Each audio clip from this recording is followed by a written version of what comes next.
That's fucking delightful. Fucking delightful. Fucking good combination playing, sliding balls into space. Good, excellent. Get them on the fucking roll. Hello everyone and welcome to another edition of the ROKER Report Player Ratings podcast in association with the Sunderland Community Soup Kitchen. And once again I'm bringing you news of a victory. Yes, Sunderland won once more. 3 points in the bag against the bogey team who we've never beaten. We played them 6 times prior to tonight and have never won. 2-0 victory, pretty calm, assured performance. And if you whisper it quietly, Sunderland might be on a bit of a roll. And I'm joined tonight by Ant Watson. How are you, Ant? Yeah, really good. Yeah, I mean, same as you, just riding the crest of this wave that we're on. How long it lasts, we don't know, but we'll keep going. You know, Yeah. Massive result tonight, especially with the other results that have gone our way. So for once, we've capitalised on it. And Matty Crichton. Matty, how we doing? Yeah, absolutely buzzing. I think the last time I was on, we were discussing how we'd just been beaten off Shrewsbury, so this time around, I'm chuffed. We're properly depressed that now. It just shows how quickly things have turned round, doesn't it? Like, I can't believe it. The club have been very, very clever in that they're just drip feeding us good news every day. Obviously, the results on the pitch are helping, and conversely, the good news will be helping the results on the pitch because there's a real feel-good factor around the place at the minute, and tonight was the epitome of that. We played a team who I think came for a draw, and we found a way to win. We kept another clean sheet with a makeshift back four, 2 good goals. McGeady got another assist. I mean, it was just a routine win, and it feels strange saying that, doesn't it? And like a routine win for Sunderland, because whenever we've been in this position, even this season we've been in this position a few times where we've been ready to go on a bit of a run and we just haven't done it. But at the minute, I mean, it feels like we're starting to see that, aren't we? We're starting to see the team hit its stride. Yeah, and it's especially when you look at our bench tonight and the amount of quality that we can bring on there. You know, like Carl Winchester who comes on, looks a good player. You know, it's so nice to see like we're actually getting to a point where you know we can go out and think that we're better than the opposition that we're playing. We can't say that all season, especially with the performances that have come onto the pitch. You know, the 1-1 draws and struggling to beat the likes of Wigan. We're getting beat off the likes of Wigan and Plymouth and all that. And you know that game tonight, that was a stumbling block for Phil Parkinson last season, Jack Ross season before. We just could not beat Fleetwood, and we made them look absolutely ordinary tonight. And you know, credit where credit's due to Lee Johnson. He's found his best. I think he's found probably majority of his best side now. And you know, this run can keep on going because we're just looking a mile ahead of these teams that we're playing. Yeah, we're just so interchangeable. It's like the team's become greater than the sum of its parts all of a sudden. Because, like I said at the start of the show there, O'Nien playing centre-half. We actually switched from a back 3 to a 4 in the second half, with Gooch moving into a more attacking position. The substitutions were a little bit weird, but it worked. It's just like everything seems to be working, doesn't it, Matty? I can't really criticise anything about that tonight. To be honest, I think the biggest thing I took from it was that was such a match that in the past we would have came away with a 0-0, all been frustrated and been talking about how Sunderland have too many draws. I think Fleetwood obviously came, they put 10 behind the ball, they were really compact, you know, they made it really difficult for us, but we overcame it, and that's something you've not seen with Sunderland in the past. With usually teams who frustrate us would, you know, they'd be able to grind out a point, but there we really took it to them in the second half. We changed formation, which was brilliant to see. We brought subs on to change the game. It's like we actually made progressive decisions to actually go and influence the game, and we've came away with 3 points. Yeah, and another assist for McGeady. I mean, he's on some run, isn't he? Yeah, I believe he's now the top assister in League One. Crazy. So that goes to show nearly half a season. Yeah, exactly. He Crazy. did 14 games, and I think assisted 12 or something like that. I mean, obviously 4 came in one game, so it's it's not like he's assisting every game. But I mean, Practically just goes every to game. show what a stupid decision it was for Parkinson to drop him for best part of a year, and that's probably what's cost Parkinson his job. It's cost us promotion.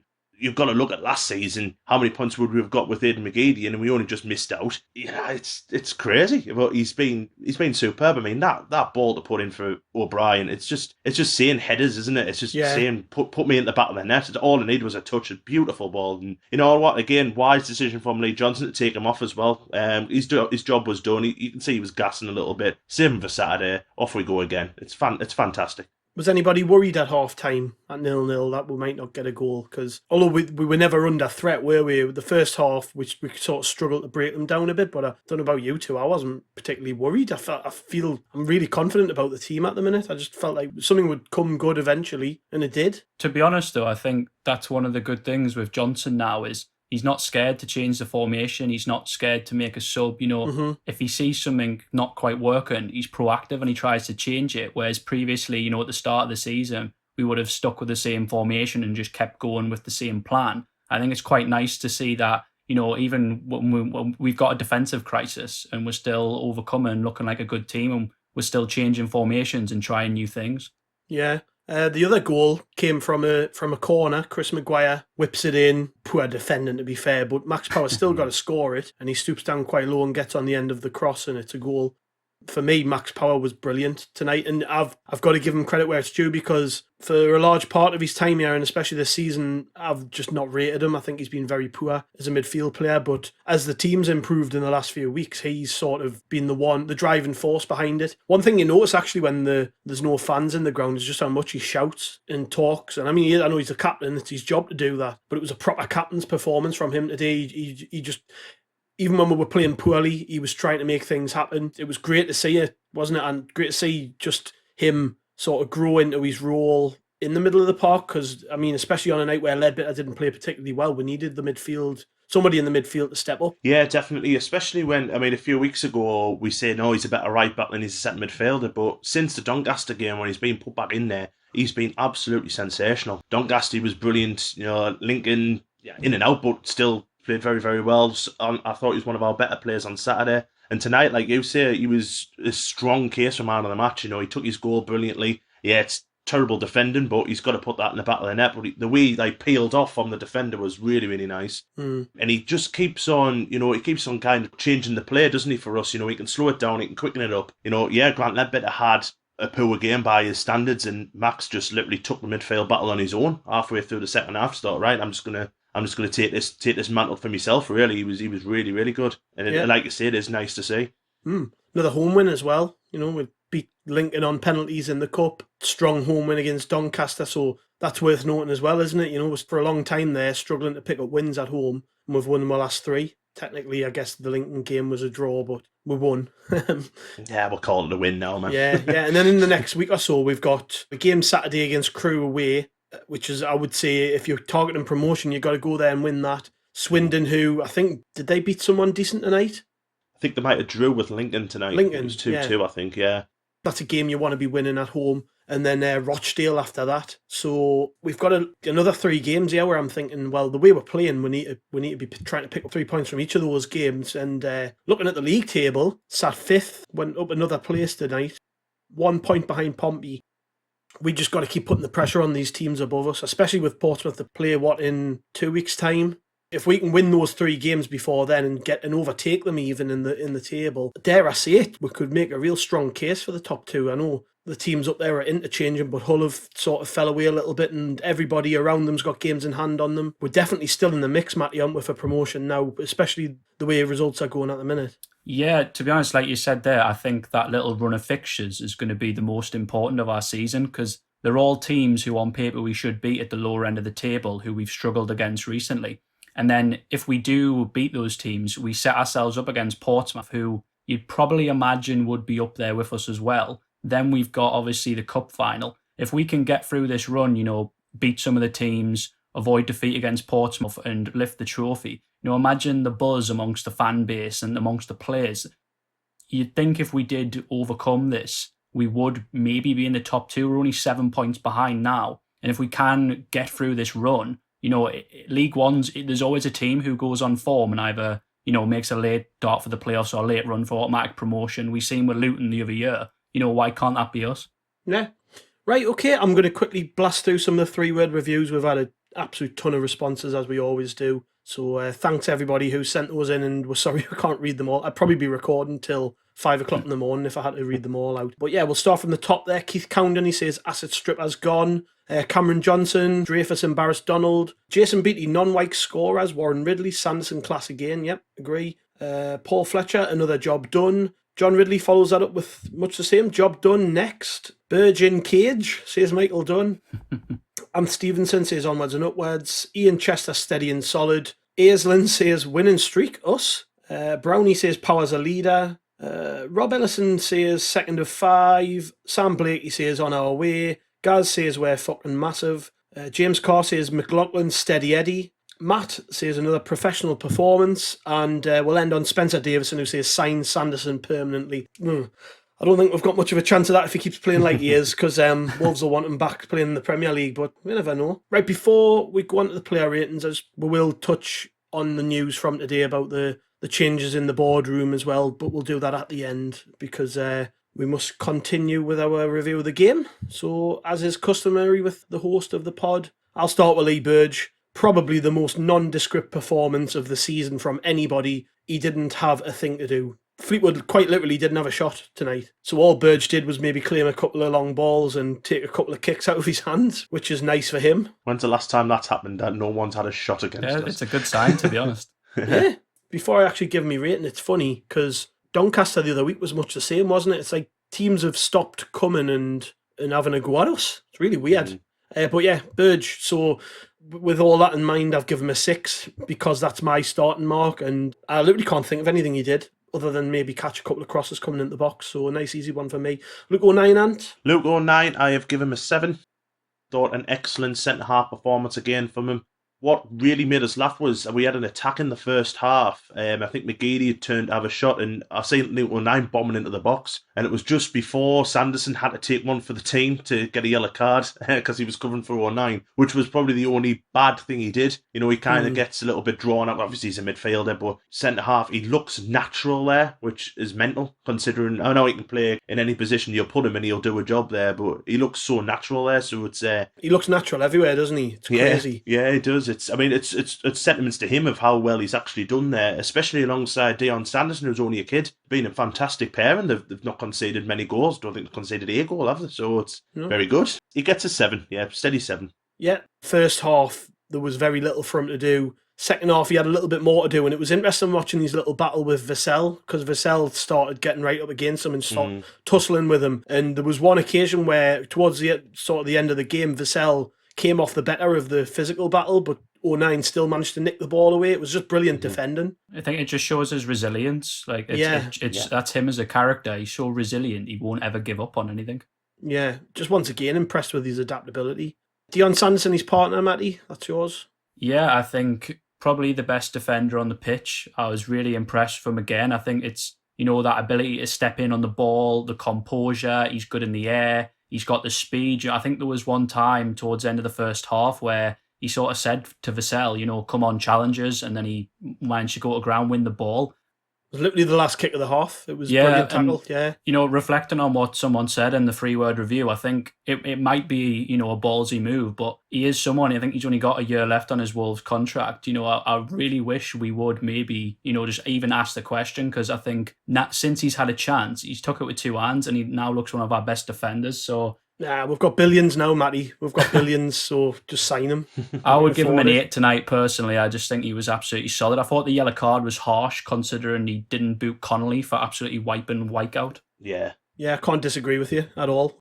Conor McLaughlin, well, I'm actually shocked at how good he was tonight. Who is he? Like, where's he been from last season? Yeah, exactly. I mean, he first half played on the right of a back 3, did really well, I thought. Some of his passing and joining in the attacks and stuff was good. Like, I've always felt with McLaughlin that he struggles offensively, but I don't know whether it's just this new confidence the team has, the manager who he's playing under, but he just looks a different player. And I'm not saying he's anything special, but he didn't actually make a mistake tonight, I don't think. No. Which I think says a lot more. Like, he's not a risk-taking player, he's a right back. He's a very, unassuming right back. So if he can just get through a game and not make any daft mistakes, then he's had a good night. And today, brilliant. I give him a 7, but I thought about giving him an 8 for his second half performance, because when he moved to right back, he was even better. I don't know if anybody would disagree with that, but I think, he had a really solid game tonight. I had a 7 personally. I've got him as an 8. I thought he was superb. You're a nicer man than me, and that's what it is. Apparently I'm a happy clapper. I've just been called a happy clapper, so, there we go. Callum McFadzean, I'm not sure whose is that. And Callum McFadden. Ah, right. Okay. Since you're a happy clapper, you're going to say something really positive about our worst player. So come on. Yeah, he was. He was our worst player tonight. A few passes were going to him, and he was letting them go off for throw-ins first half. You see, it was a good job we had them new cameras. As Max Power absolutely bollocked him. He passed like a ball out wide. I'm expecting McFadden to run forward, which is what he should have done. And McFadden just stopped, wanted to feet, and went out for a throw-in. It made Power look stupid. And Power rightfully gave him a telling off. It's an interesting little pairing up that left, isn't it? You've got Aidan McGeady and then Callum McFadden. You must think, what the fuck am I doing on the pitch with this bloke? You know what? He's kept a clean sheet tonight. He's not made a glaring mistake, as what he normally does. I'm going to go for a 6. Yeah, but I had 5. I think a 6 is fair, to be honest. I don't think he made like any bad mistakes. I've done that, when you do it at school, when you've made an error and you've put like 5 and then try to make the 5 look like a 6 and really like it hasn't worked. So I've done that. So I'll go off what I can see the best. I can see a 6 better than a 5. So we'll go for a 6. I went with a 5 in the first half because just some of his basic stuff was irritating, like simple passes, his first touch. Mm-hmm. When he had an option to just play a simple ball to McGeady, he would take an extra second to think about it and lose it, things like that. I just think that's just down to the fact he's not really on the same level as some of these lads and probably not really a League One player. Second half, though, he was a little bit better. I mean, like you said, and we kept a clean sheet tonight. I don't think it was really down to McFadden, but he was part of a makeshift back four, and he's got a little bit more experience than some of the lads in there. So maybe we're a little bit harsh on him, but he's a player who really doesn't really do anything for me. And like every time I see him in the team, I'm just desperate to see something different, which is why I was a little bit shocked Vokins didn't play, because although Vokins isn't great, he wasn't that bad when he last played. You'd be excited to see Hume in that side at the minute, Gavlo, wouldn't you, once Hume's fit? Yeah. And Hume down that left side with McGeady, and us being on form with Hume in, I think that'll cause so many teams so much trouble. Sad thing is, I don't think we're going to see Hume again this season, are we? So the thing is on McFadden though, with obviously Vokins being cup tied, we kind of need McFadden confident and like fit for the final, because I think the last thing you'd want is to play Vokins and then sort of shove McFadden back in randomly for the final. I wonder if that's part of his thinking with all of this then. Good point, that, Matty. Right, Max Power is you, Matty. Yeah, to be honest, maybe jumping a bit ahead, but I did think he was actually my man of the match. He reminded me of when we first signed him, and he was sort of box to box, and you thought he was someone who could go up and get goals. He was really tenacious, he just had a bit of fire in his belly tonight. I thought, obviously, Ledbetter sat a bit deeper and Power was doing the pressing you'd normally see from like Josh Scowen, but I just thought it was a real captain's performance. And I think previously a lot of people criticised him that he didn't do enough going forward, but I think tonight he was just getting there. He was making progressive passes. He was trying to do give and goes. He looked like that player we originally signed from Wigan for me. I thought he was really good. In terms of ratings, I gave him an 8. I think one of the best performances he's had all season. Totally agree. There was one or two moments in the first half where we were just struggling to get going and we were struggling to get the ball forward. Ledbetter wasn't really helping by passing it backwards and sideways. And when it was coming to Power, he was trying different things. There was one I've noted it down on the 14th minute. It sort of comes into him. We'd been holding on to the ball too long. Every player was taking 2 or 3 touches. Ball comes into Power. First time, whips it round the man who he's actually marked. He whips it round his man and puts it into a channel for Wyke. Just little things like that tonight really showed what he can offer when he's confident. And of course he scored. So can't really complain about Max Power tonight. I gave him an 8 too. And I'm not going to jump ahead with me man the match, but I couldn't disagree with you if you felt he was. Certainly really good performance. Ledbetter's mine. I've not actually got many notes at all down. I have nothing written down for him for the entire Nothing game. in the first half and nothing in the second half written down. But when I think back to his performance, I just think he slowed us down, particularly in that first half. But what's interesting with Ledbetter is he's seeing a lot of games out. Like you're not seeing Johnson take him off, which obviously shows what he thinks of him. I don't know whether that's because we're winning games, and when you want to hold onto a lead, that's the sort of player you want on the pitch, just to control the game a little bit and get the foot on the ball and slow us down when we might be getting ahead of ourselves.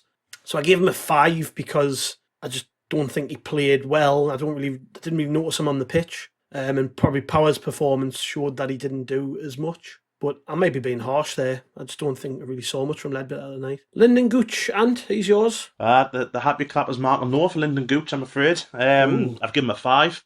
Ouch. He did a lot of little nice tricks and did his man very well, but then his pass afterwards was shocking. You know, I think the Burton game may have took it out of him a little bit, you know, because he was superb against Burton. Did a lot of running. And you know what? I kind of fault his running tonight. I thought he was excellent, but I was talking about like at half time, I was ready to bring him off, to be honest, to give Jones a go.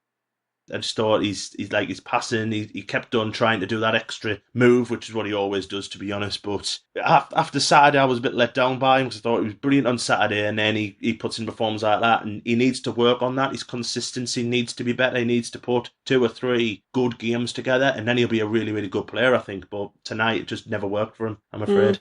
I gave him a 7. Yeah. Did you? You saw that totally different. I had him down for a 7 as well. Yeah, first half I gave him a 6 because it was such a mixed bag. But he was involved in quite a lot of the play in the first half. I mean, 20th minute I've got noted down that he did well to beat his man, but the pass was terrible at the end. It's that end product thing with Gooch. But then 5 or 6 minutes before half time, he does a fantastic run to put McGeady into a shooting position. Then 5 minutes before the break, beat his man, put a great cross in that no one got on the end of. But then he let himself down in injury time in the first half. Just rubbish attacking play. Played a pass to Power and we lost the ball, from which Fleetwood countered, and luckily it came to nothing. But I thought in the second half, when he moved into the attack, he was a lot better, just playing in behind and sort of getting up. But I couldn't disagree with the fact that he's so inconsistent with his attacking play. And there was that moment about 10 minutes or so after half time where McGeady played him in. It was a great little run from Gooch. He turned his man brilliantly, got him 1v1 with the keeper, but I never felt confident that he was going to score. Gooch, if you let him get a shot away outside the box, I feel confident he'll score goals like he did against Burton. But when he's 1v1 with a goalkeeper, he's useless. Yeah. I think that's why I've gone a little bit lower, Gav, because I just expect more from him now. You know, because you've seen those performances, like what he can do against Burton, and you know, and to go back last season, MK Dons away where he was superb and scored an absolute belter. You know, I want to see that more from him. And tonight, the more he got the ball, I thought the more he was going to lose it. And I agree with you when he went through 1-on-1. I mean, it was a good save. I will say that was a very good save. But all he needs to do there is just keep the ball low, and he's tried to be a little bit too clever. Just keep that low, put it through his legs, and it goes in. But yeah, I mean, I can see the 7s what you both give him. I can kind of like look and think, yeah, but I expect a bit more from Gooch. You know, that's just the way I am, I think, with him at the minute.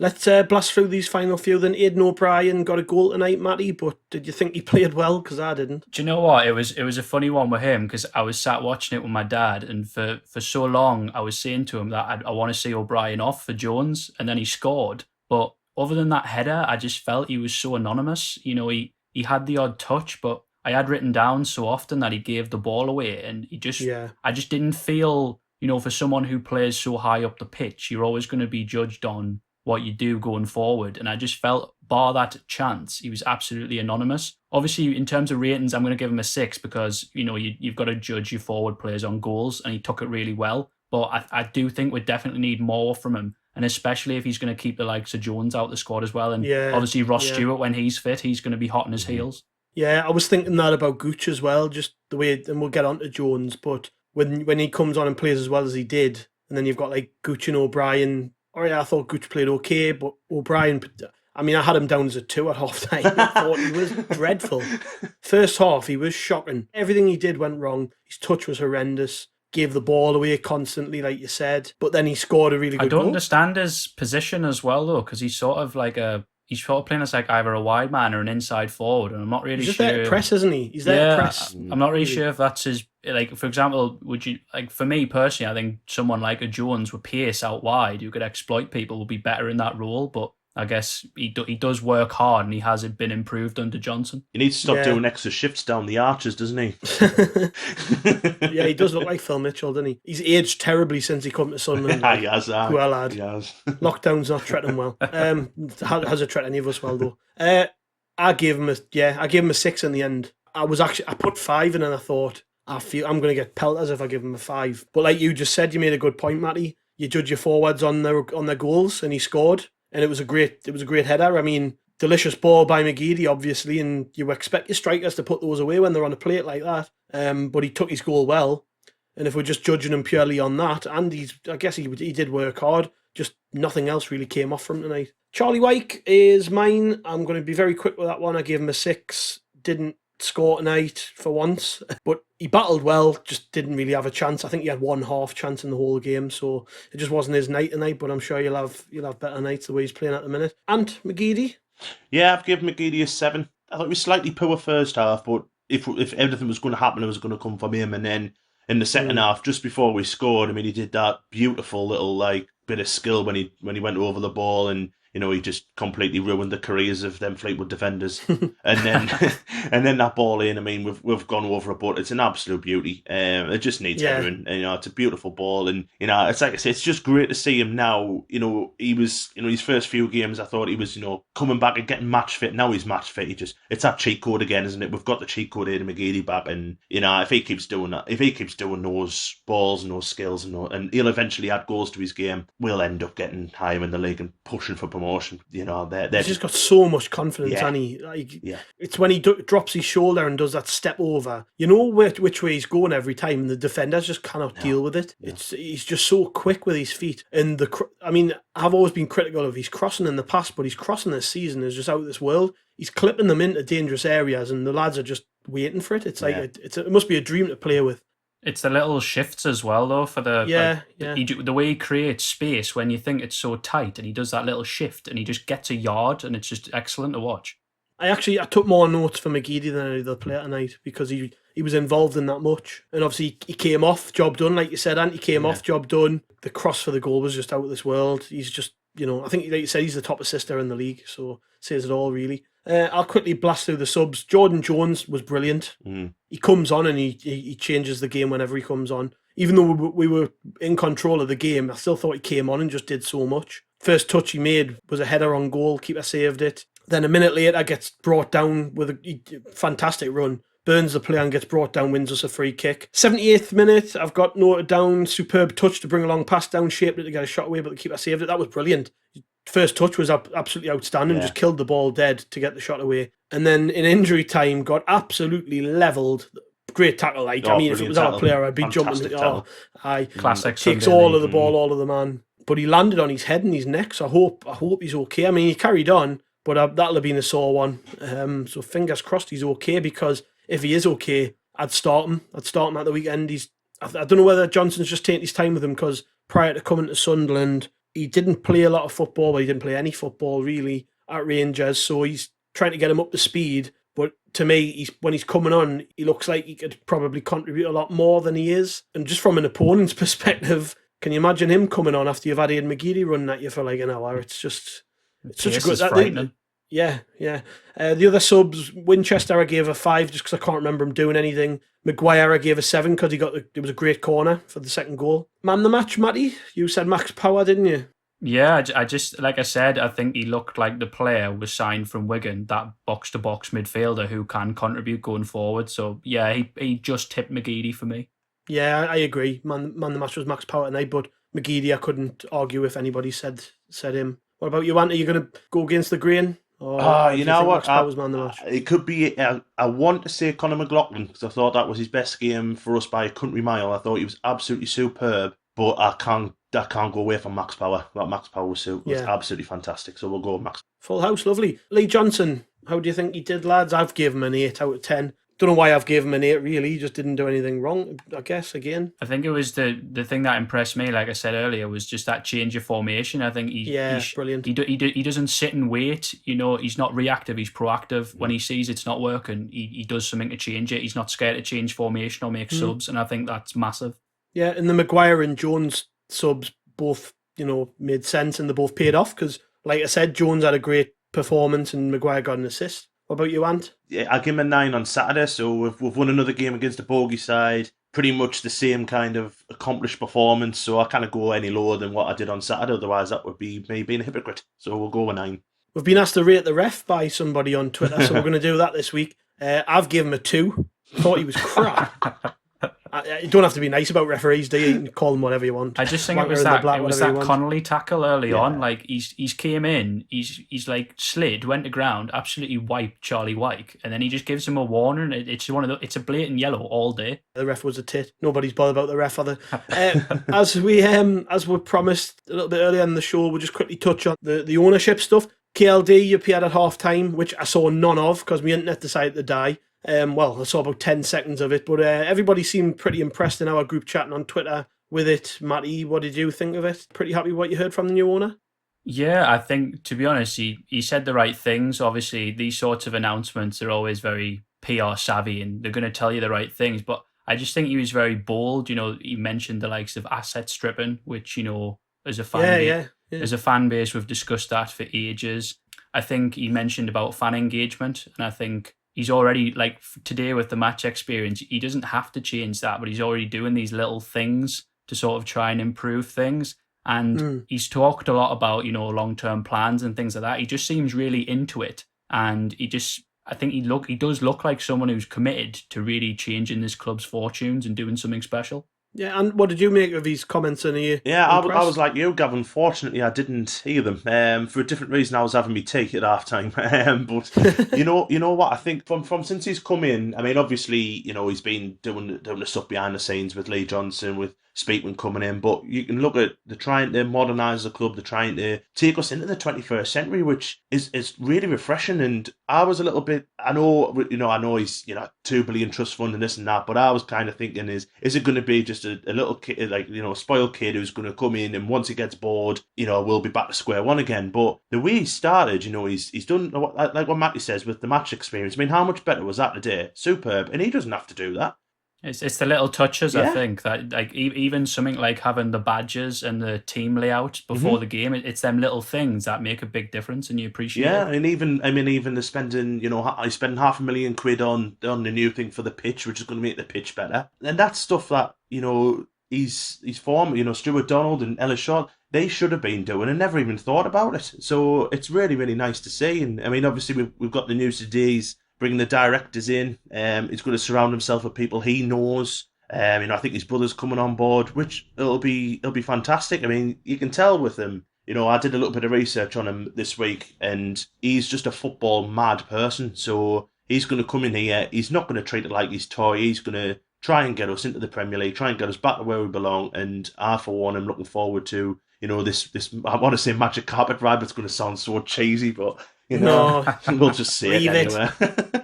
Whatever the Swiss equivalent is. Yeah, exactly. Yeah. Well, I did find out today for the very first time he was Swiss. I just assumed he was French. I feel so bad for putting some French flags next to me name on Twitter. Then I heard him talk, and I just thought, oh well.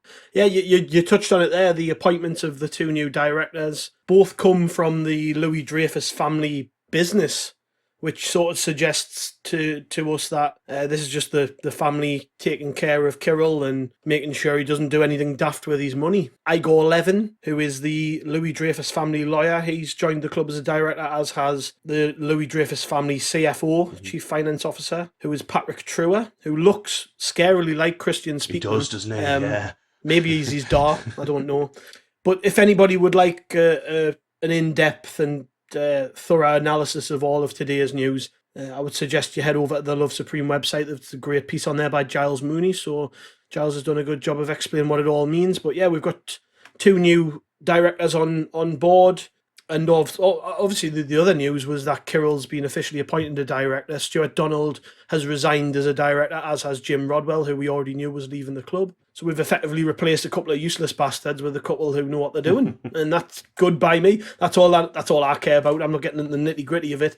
There's a couple of blokes who work for a big company that make a lot of money have just joined our board. That's all right by me. Giles does touch on in the piece actually that he anticipates Steve Davison and Christian Speakman are likely to join the board at some point soon as well as directors. So I touched on this earlier on the show. Ever since the takeover news broke officially last week, it's just been a steady stream of really good news, and tonight's performance sort of accompanies all of that. It's been great this last week or so. Like, it's the most positive I've felt about Sunderland in years, like years and years, like properly. And we're seeing, like you said before, with the streaming service and things like that, we're just going to, these little things that all add, it's just a little improvement. The stuff about the pitch lights the other day being replaced with a state-of-the-art system, just all these little things that have probably needed doing for years. We're now in a position where the owner can actually invest in the club and improve things that need improving. So I'm just hoping this just carries on, lads. And